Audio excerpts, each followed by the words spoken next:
Delighted to be joined by Tracy YU, who is Vice President of Overseas Sales Division at Sunwave Communication. Tracy, great to have you here. Thank you. So we're back at MWC, and we've got so many global mobile tech players as well as the latest startups. What do you think makes Sunwave stand out from the competition? Thank you very much for having us here. I guess the uniqueness of Sunwave can be best described as focus and dedications.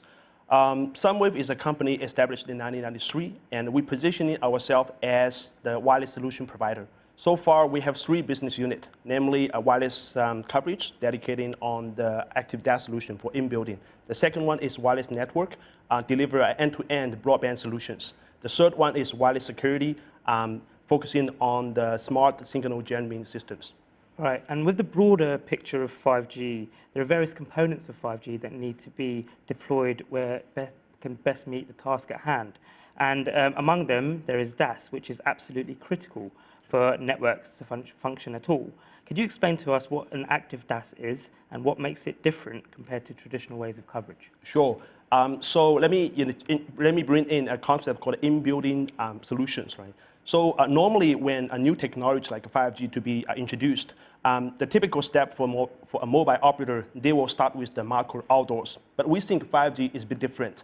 Most of the traffic capacity of 5G happens indoor rather than outdoor. So here comes a problem, right? For most of the sites and the buildings, you already have the legacy technology like a 2G, like 3G, like 4G. Now you need a 5G. You have a 5G, right? So you need a system, you need a platform to accommodate all the technologies from all MNOs, mobile operators, into a single platform. And Crossfire is that sharing systems. It's a digital solution. It's a multi-operator, multi-band supported system, right? So let me give you an example of the Malaysia metro, right? So we have done some calculations apple to apple, right? In order to support all the Malaysia operators, technologies, we will need 22 units, remote units inside of the tunnel. Well, if using the Sunwave digital DAS, we only need 6 units, right, per location. That's a big difference. Active DAS is not something nice to have, but something mandatory needs to be deployed, right? A simple, reason for that is, the tunnel for Malaysia, metro, don't simply have enough space to accommodate that 22 units, right? The switch to digital has certainly advanced 5G's role in the post-COVID world. How will Sunwave outline the specific opportunities that can be grasped to ensure 5G fulfills its role as a premier enabling technology to benefit people, businesses, and society? Sure, very good question. Everybody talks about 5G now, right?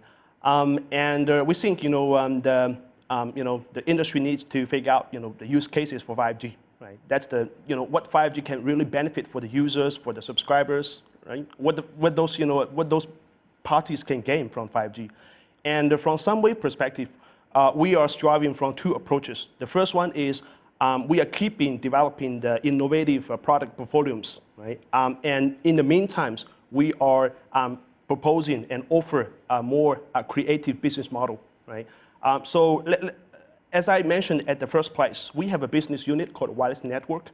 It delivers end-to-end broadband solutions for the end customers. Right? So even the customer do not have the expertise at the beginning, we are able to offer them a one-stop portfolio solution. Right? And meantime, we are offering the knowledge transfer, the trainings to enable them to have the capability to build their network in the day one. And on the other side, we are working with major third-party companies like industry called neutral host, right? And to offer them more managed service, right? To help them to manage their networks. So I guess, we are ready, and we think, changes will happen very soon. Very interesting, Tracy. Thanks for your time.